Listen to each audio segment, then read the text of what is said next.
क्योंकि 2 बजे लाइट जाती तो हम उसका इंतजार करते हैं, इसलिए 2:05 का मैंने आपको बोला था जी जी कि लाइट की फ्लक्चुएशन जो है वो प्रॉब्लम करती है कभी कभी। जी जी तो 1 मिनट बाद हम स्टार्ट करने जा रहे हैं इंशाल्लाह। जी जी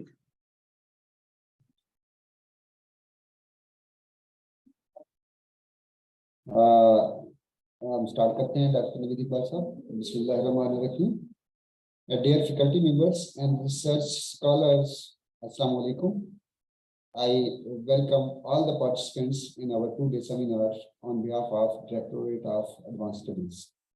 The seminar series is a part of DAS events calendar and is carried out on every Thursday at 2 p.m.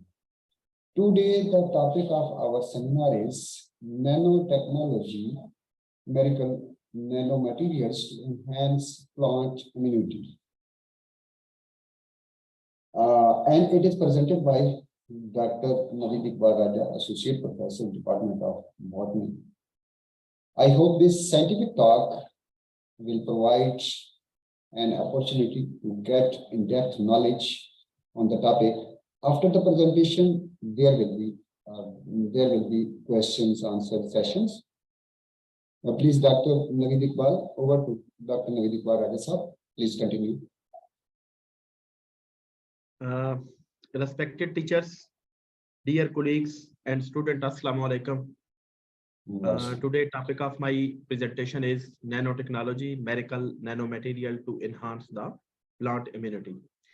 In this topic, we will discuss the two main things. One is the nanomaterials and then their impact on the plant growth and development, specifically under the different types of biotic and abiotic stresses, which weakens the plant development and plant growth. And these nanomaterials helps the plant to gain the immunity to cope with the different type of damages caused by the biotic and abiotic stresses. Here we will start. Green nanotechnology is, first of all, I want to introduce about the nanotechnology is the manipulation of the matter on a nanoatomic scale, that is about 10⁻⁹ to produce the new structure, materials, and different devices, and the devices which are very, very small. Green nanotechnology is the branch of the nanotechnology in which we use the plant material. Here, the word green is related to the use of the different types of plant material for making the nanoparticles or the nanomaterial. There are different applications of the nanotechnology, for example, in the defense, security, bioengineering, nanomanufacturing, bioremediation, agriculture, water purification, medicine, transportation, nanoelectronics, energy and commerce, etc. But as here we are specifically related to the use of the nanotechnology in agriculture. In agriculture sector, we are using nanoparticles or nanotechnology for different purposes like the smart disease prevention and control, smart pest control, objective feeding and nutrition, value-added production by byproducts of the animal waste, and smart monitoring and information, and by using the improvement of the soil. How we synthesize these nanoparticles by using the plant material? There are different ways of making the plant nanoparticles. For example, we can synthesize by chemically, by physical method, and by the plant method. Specifically, when we are using the plant method, we can use the whole plant material or the specific extract of the plant material. Similarly, we can not only use the plant, but we can use the different microbes or the different types of fungi for making that nanoparticle. If we discuss about the use of the nanoparticles in plant immunity, in the flow diagram present over here, we can see that the two main, for example, bacterium or the fungi, which attack on the plant cell, they produce the different type of effectors. These effectors are the different types of the chemicals or the proteins, which actually turn on the different types of the mechanisms in the plant which are diverged than that of the normal processes. And these different effectors cause the damage. For example, some of these effectors do the leakage of the plasma membrane, so the plant cell lose its important nutrients which are required its normal growth and development. By all these effectors and by all these processes, plant actually lose the very important control of its cell, and on cellular level the damages occur, and that damages cause the overall decline in the yield and in the plant normal growth and development. Here we can say that the immunity specifically in plant is not only related to the different types of bacterium or fungi, but there are many different abiotic factors like the heat, like the drought, like the salt, etc., heavy metals, which actually weakens the plant immune system when they affect or when they cause the stress to the plant material, and their defense system, once the plant defense system get weakened, then many opportunistic bacteria and fungi can attack on the plant, and whenever they attack on the plant they cause the diseases.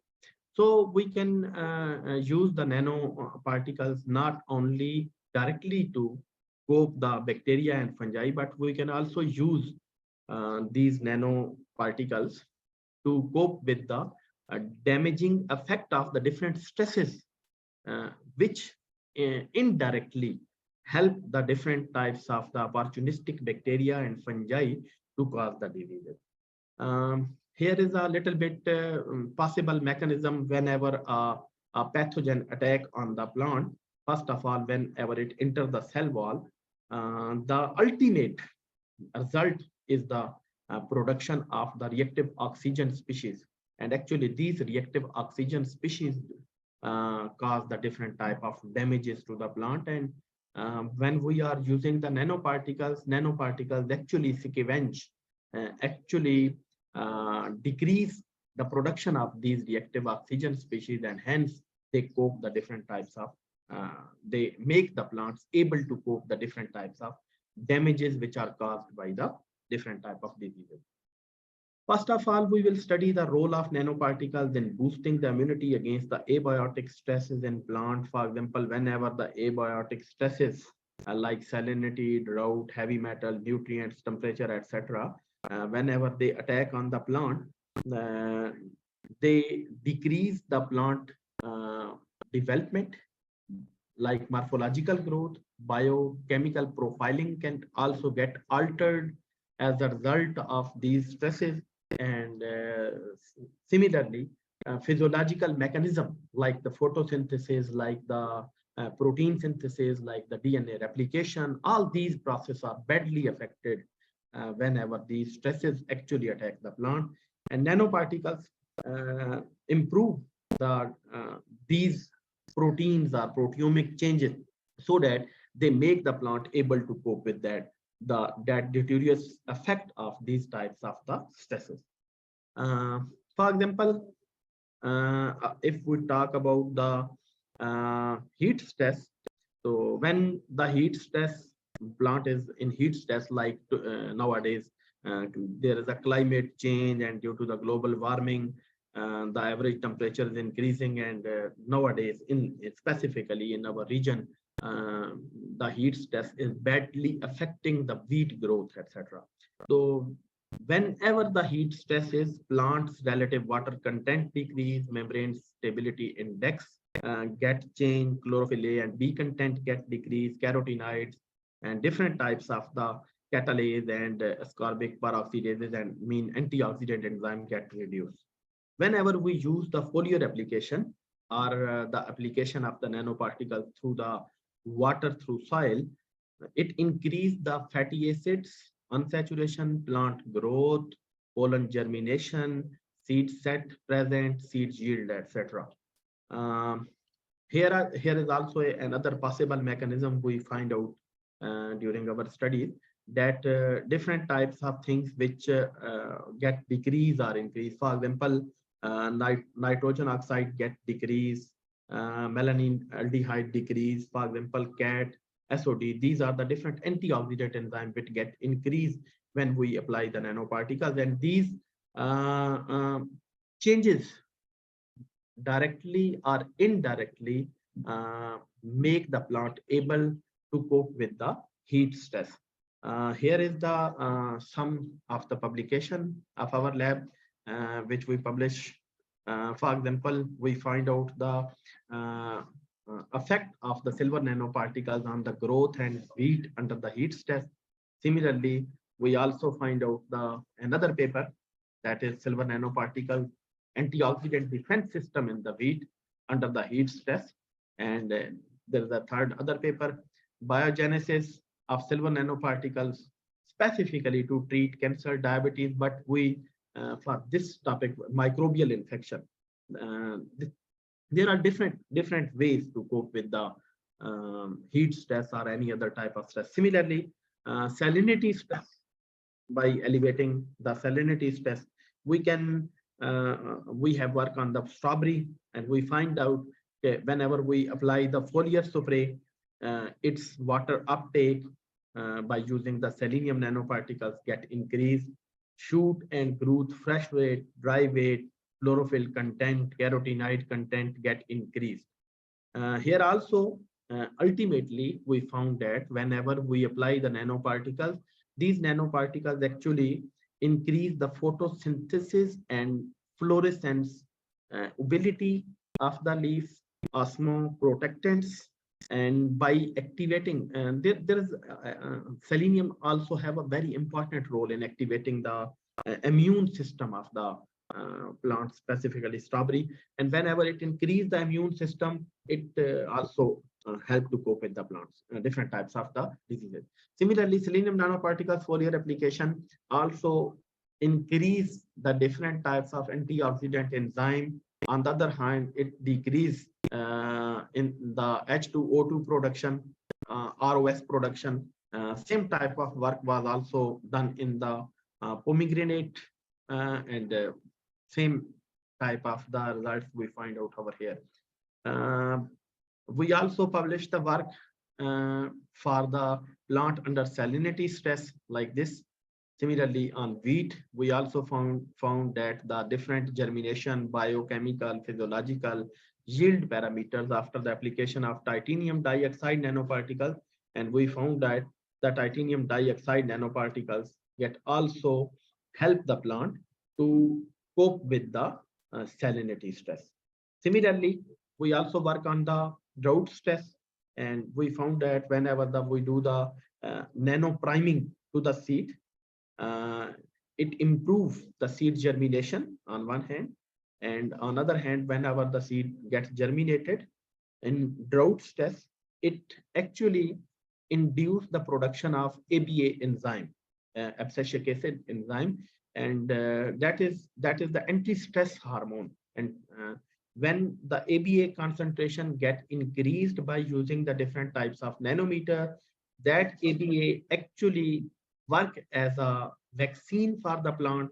They help the plant to further coping the different types of stress related damages which occurs if the ABA concentration is not secreted. Similarly, we also found the mechanistic action of the nanoparticles to elaborate the drought stress.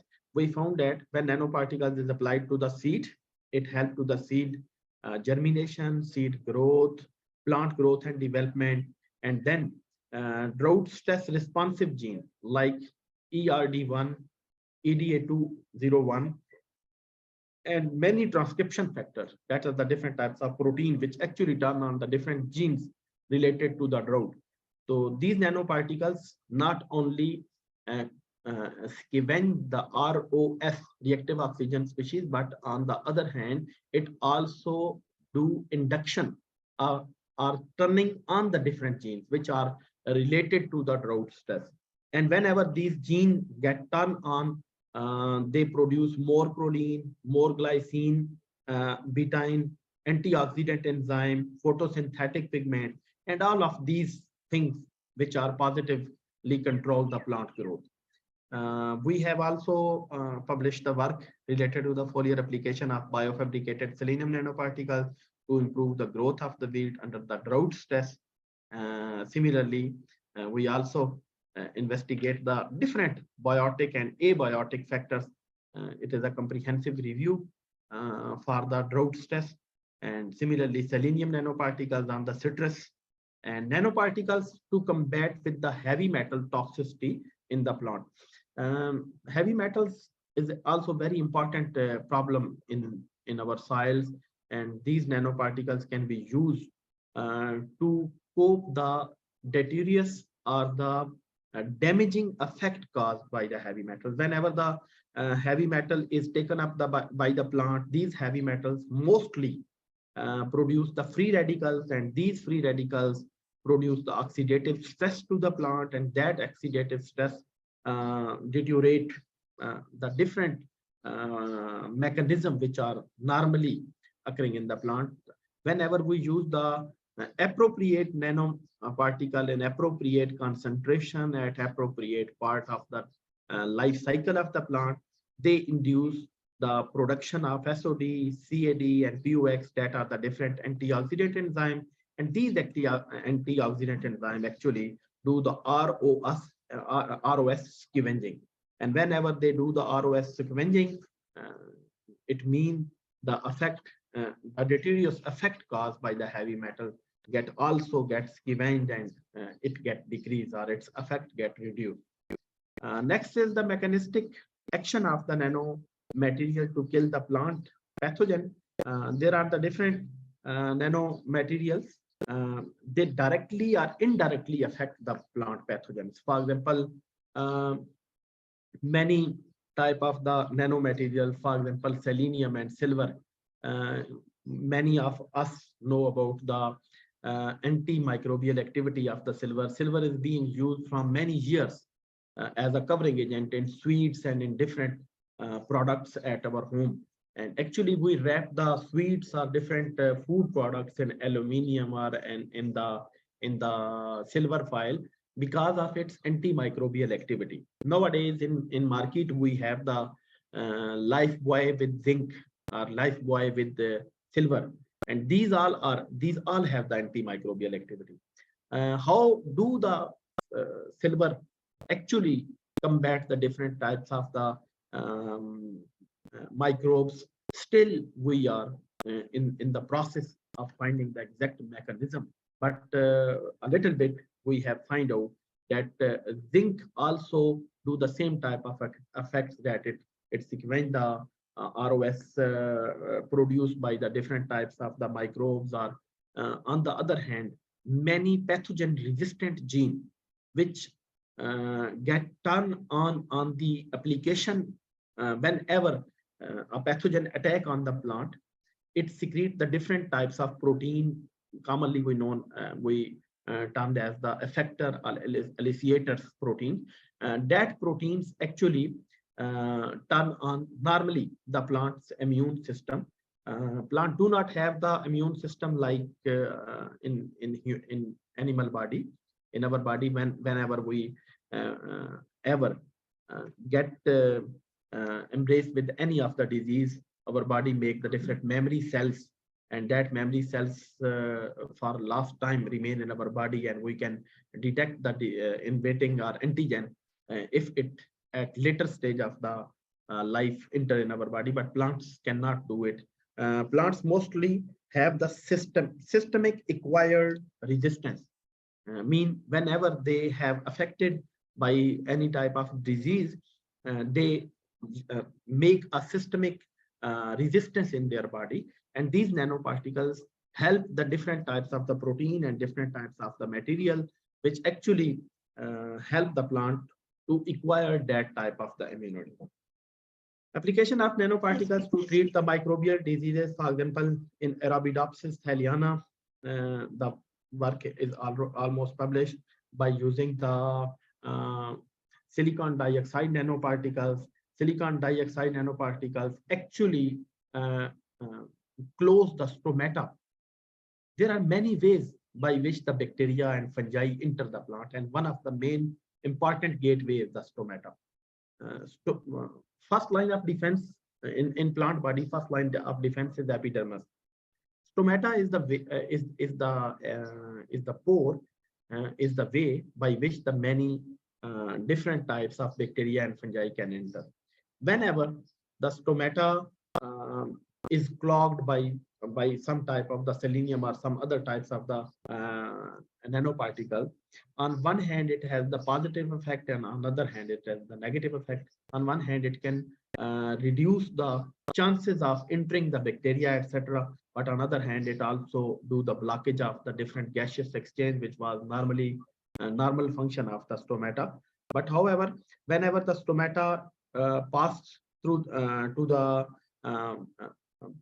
within the cell of the body, it induced the local resistance as well as specifically applied trigger resistance, or SAR resistance, mean that is the systematic acquired resistance. And both of these resistance help the plant to cope with that type of the material, that to cope with that type of the bacteria, or to cope with that type of the fungi which is entering the plant body. Here we have find in one of our recent study in HLB disease in citrus, we found out there are the different proteins which get upregulated or downregulated when we applied the nanoparticle. Here are the results on the left side. There are the results without using the nanoparticle, and we found that there are the different proteins related to transcription, plant protection, cell wall biogenesis, cell wall organization, reproduction, stamen formation, etc. They get down regulated. And on the other hand, these proteins, which are very important for the normal functioning of the plant, they get upregulated by the when we applied them by the nanoparticles. In this case, we applied it by the 75 milligram ppm selenium nanoparticle, and we found that this blue sign truly indicate that the transcription factor, they are the different proteins which get upregulated when we applied the selenium nanoparticle. Similarly, the proteins which are related to the plant protection, the proteins which are related to the cell wall biogenesis, cell wall organization, reproduction, stamen formation, all of these mostly are upregulated. Specifically, the proteins which are related to the stress response, they are upregulated in very high amount. And in the same scenario, when we use to find out the exact protein which actually turn on the upregulation of almost many of these proteins, we find out this sting network by protein interaction, and we found that this protein is interacting almost 13 other proteins and helping them in upregulation. And this protein is only produced, or it's only upregulated when it is treated with the selenium nanoparticles. But normal in normal condition, that protein is in very less amount. Actually, this protein we are going to find out the exact mechanism how these nanoparticles work. Then we found out here is the CAG pathway identified after the application of nanoparticle. Here is the thylakoid membrane. In thylakoid membrane, the protein which was identified upregulated specifically by applying the nanoparticles was the antenna protein. And antenna protein helped the capturing more and more light energy, and it's help the plant to do the more photosynthesis to get more energy, even the plant was under the disease stress. In stress condition, when the plant is getting efficient energy, it is doing its normal photosynthesis, that plant is less vulnerable to death or to decrease in the yield as compared to the plant which do not have induced or which do not have upregulated this protein. Here are many other different proteins. For example, in photosystem 2, the protein PSBA was upregulated. Similarly, many proteins which you can find out here, the green color, the many different protein in photosystem 2, photosystem 1, cytochrome BF6 complex, which all of these get upregulated when the plant was exposed to the nanoparticle, selenium nanoparticle at the rate of 75 ppm under the HLB disease. After all these findings, we find out the different types of the possible mechanism of action of the nanomaterials already published, but we are going to modify it because we find some many new things related to this, and we are going very close to find out the exact mechanism of action of different nanoparticles which are used to cope the different types of diseases. Similarly, antiviral mechanism of action of the nanomaterial. Many whenever we apply the nanoparticles, viral infection also induce the different types of the ROS, that is the reactive oxygen species. Whenever we use the nanoparticle actually increase all the enzymes which are antioxidant enzymes, and these antioxidant enzymes specifically by collaborating with the by using the antioxidant defense system, we find out that the salicylic acid is very effective for the defense of the plant against different diseases, and that salicylic acid concentration was also increased by using the nanoparticle. Here is also other mechanism of action of the nanoparticles. We found out the, for example, in cell wall mitigation induced the nutrients uptake, higher nitrogen, magnesium, and iron content. It increased the photosynthetic machinery. It increased the biomass accumulation. It also, nanoparticles also do the decrease the membrane damage, ROS, rust, and like that thing. Secondary metabolites, it's enhanced the secondary metabolites. Thirdly, the proteins which are related to the ethylene biosynthesis. Ethylene is basically a negative growth hormone. You can say that it's the growth retarder. It is mostly effective at the ripening time. Fruit, its main role is at the fruit ripening. But during the normal growth and development, if it get increased, it retards the growth. So nanoparticles also decrease or affect the plant, which lower the ethylene responsive gene.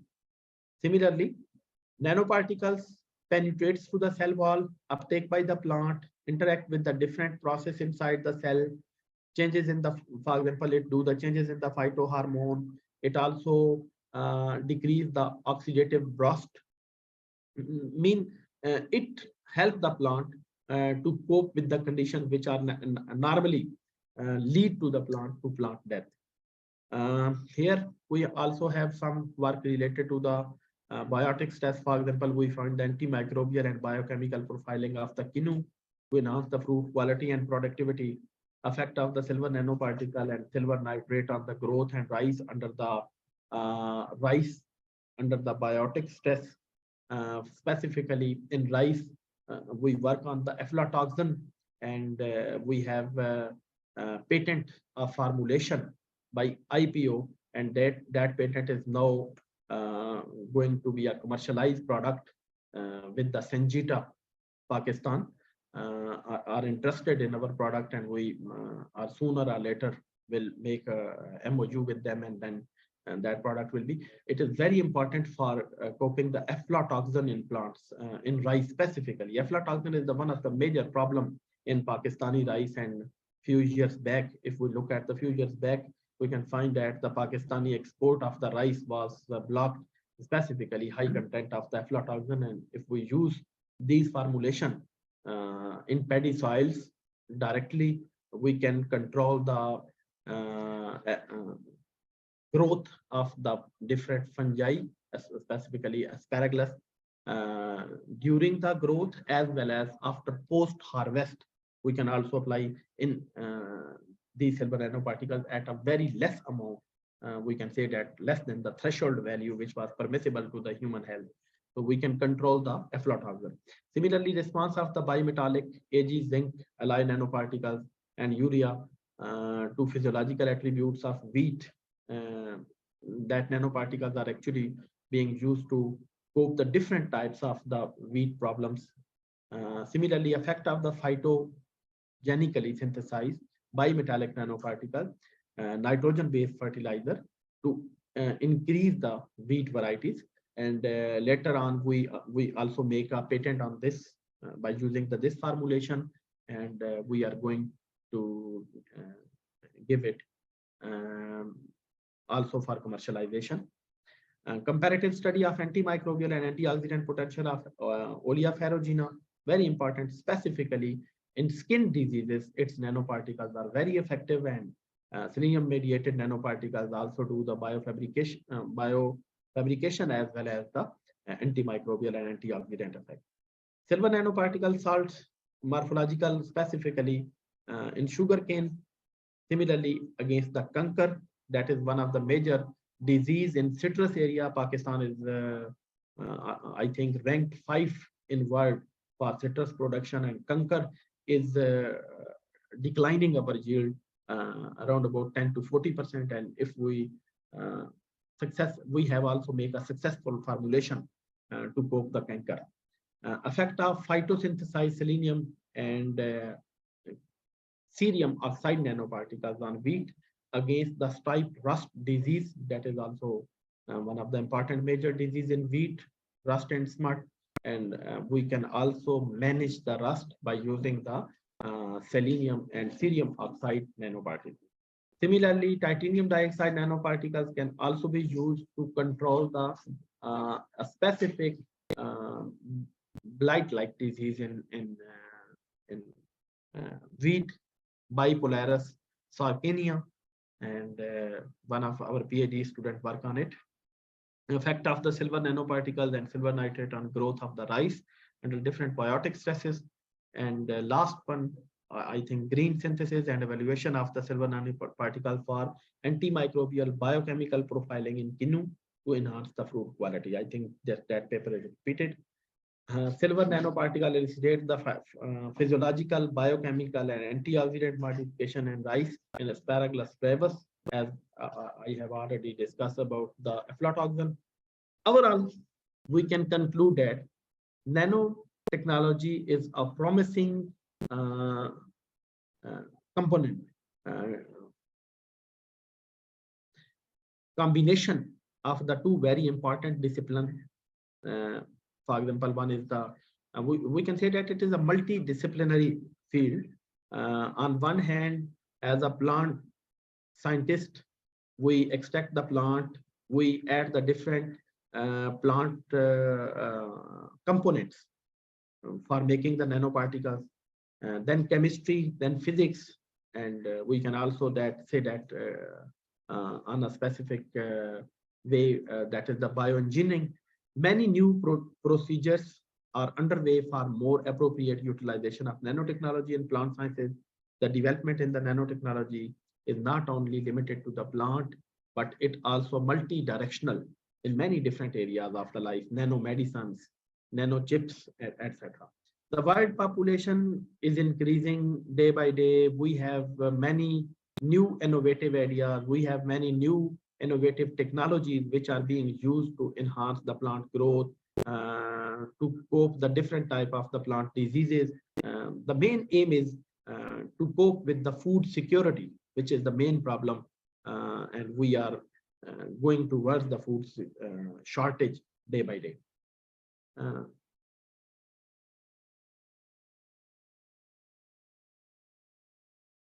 Nanotechnology more efficiently and frequently brought the new innovation in plants. We have unlimited type of plants, and every plant have a specific type of properties being used in medicine, in agriculture, and different purposes. And on the other hand, there are many different metalloids which can be used for different purposes.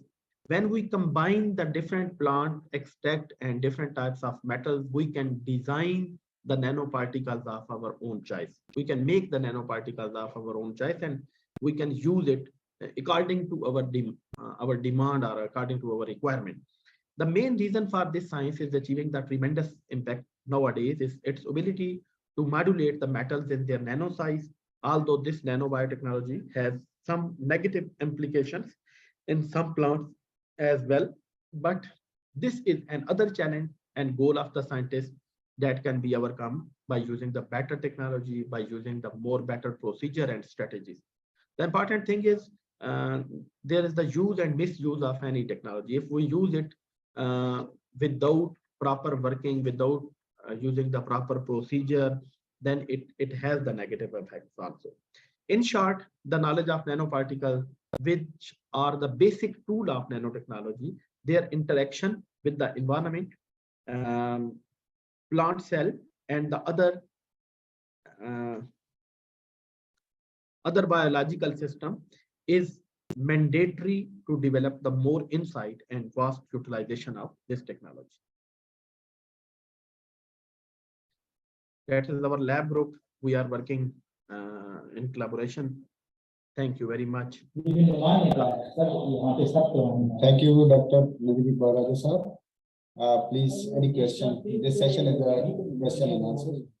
Please, question. Any others? Any question, please?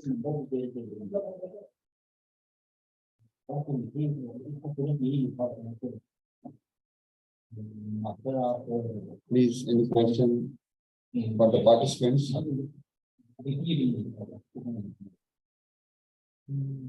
Hello. Hello. Assalamualaikum, Dr. Sahab. Dr. Walaikum assalam, sir. I have listened to your lecture. It was very comprehensive.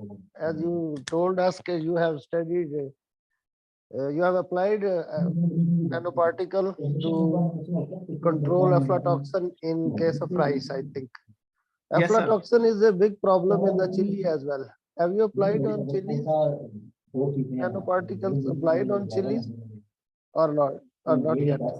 Sir अभी तक हमने सिर्फ rice पे काम किया है aflatoxin को control करने के लिए, लेकिन ये जो चिली वाला काम है ये इस वक्त एक स्टूडेंट कर रही है, हमारे पास एमफिल की स्टूडेंट है, और वाकई ये एफ्लाटॉक्सिन सिर्फ राइस में नहीं है, चिली में भी बहुत बड़ा इशू है। और अगर हम मतलब कह रहे हैं कि अगर हम जो माइसीलियम है ये एस्पैरागस की, इसकी हम ग्रोथ को कंट्रोल कर रहे हैं, तो हम इसको कंट्रोल कर सकते हैं चिली में भी और सिजमी में भी। ये दो क्रॉप्स हैं, एक चिली और एक सिजमी, जिसको हम तिल बोलते हैं। इन दोनों में एफ्लाटॉक्सिन का मसला है, और तिल पे भी एक हमारा पीएचडी का स्टूडेंट काम कर रहा है, इलियास उसका नाम है, साहब के पास काम कर रहा है, और चिली पे भी एक स्टूडेंट काम कर रहा है। चलो ठीक, thank you, thank you so much. Any other question please?